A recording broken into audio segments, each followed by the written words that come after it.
Well, hey guys, it's looking pretty good. We got the roof on, got the flashing in on the roof, got the siding up, the windows are in. They've started doing the easy seal around the windows. I just thought I'd go in from the backside this time. I always walk in through the front door. It's looking good. They're getting some progress made. Let's see. So, there we go. Let's walk in through it this way. So the side yard's actually pretty large. I didn't think it was going to be quite that large, but you've got quite a bit of space. The garage is coming along. They've got it framed and they're putting in the wiring now. That is interesting. They're venting that all the way out there for a fresh air intake. All right, here we go now. All right, so there's the kitchen. They've got, it looks like a lot more done. The electrical's getting done. Most of your outlets and light fixtures are in, as I think most of you guys can see. You've got your HVAC primarily installed. The ducting is all in. They've really made a lot of progress. I know it may not look like it, but that's a lot of nitty-gritty work, quite frankly. They have really come along on that. Well, that's good news, because as soon as they get all that wiring done and the infrastructural plumbing, what I told you last time was mechanical rough out, right? Then you can have it inspected by the city. And then if we pass, we can go ahead and get the drywall starting. And that's pretty good, because the mechanical rough out phase, that's a big one to pass for the builder. Yeah, that's looking good. So just remember, that's, you know, electrical and gas and plumbing and all that kind of stuff. So guys, I'll spin you around. One of the reasons we always recommend doing an electrical inspection, excuse me, not electrical. One of the reasons we always suggest to y'all that you get a two-phase inspection is because right now the inspector can see into the walls.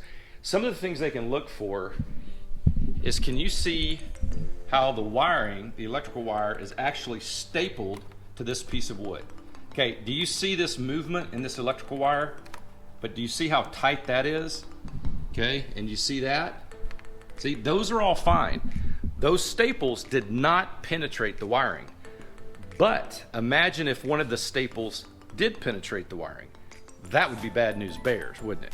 Now, what you'll see is on the plumbing, a good construction guy does not do that. You see, this is a little plastic hook. It has no way to penetrate or harm that hose, right? That PEX hose. And it's nailed off to the side through a channel, so it's never gonna penetrate that, so that when all this is drywalled and the water flows, it doesn't spray behind the walls and give you a moisture problem. So I'll reiterate it, that's done correctly. That's not gonna pierce your plumbing. But these staples can sometimes inadvertently get missed and have actually penetrated the wiring. And that's a very bad thing, because then you can get this random short. Every time you turn a switch on, it might trip. That kind of craziness, right? So that's a lot of what in that first pre-drywall phase inspection is done. You can look at the windows. They can go around and make sure they're properly insulated, that there's no problems with that. He's got a whole laundry list of stuff he does, so that's why we always harp on it. As you can imagine, after the drywall's up, I mean, they can't see all that electrical. They can't see all of this stuff, right? So that's the big reason. You just have so much more access to it, and it's more visible. All right, guys, so I've got a lot of walking around to do. I got to look at a bunch of wiring and try to make sure that with my humble old eyes, that everything looks good to me. So a lot of times you guys see these 3 or 4 minute videos and you're thinking, man, he talks a long time about the same stuff.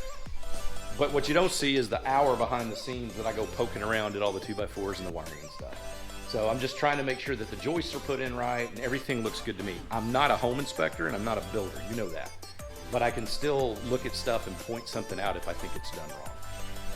There can never get too many eyes looking at the same stuff. That way somebody is sure to catch a problem. All right, I hope you guys are having a good Sunday. I'm running 2 days late because we're so busy, so I'm out here after church on Sunday doing this. All right, folks. Other than that, it's looking really good. And as soon as we can get it inspected, then you're going to see them insulate and drywall. And then once the drywall's up, they've got to tape and bed it so it looks like a smooth product on the walls. And then they will texture it and then knock down the texture, and then you'll see them paint. And then you're going to start seeing rough cabinetry come in, so on and so forth. So we got a few phases to go yet. They're doing pretty good, and it looks really good. I don't see anything as of yet that I'm concerned about. Everything structurally looks okay. All right, we'll talk to you guys next week.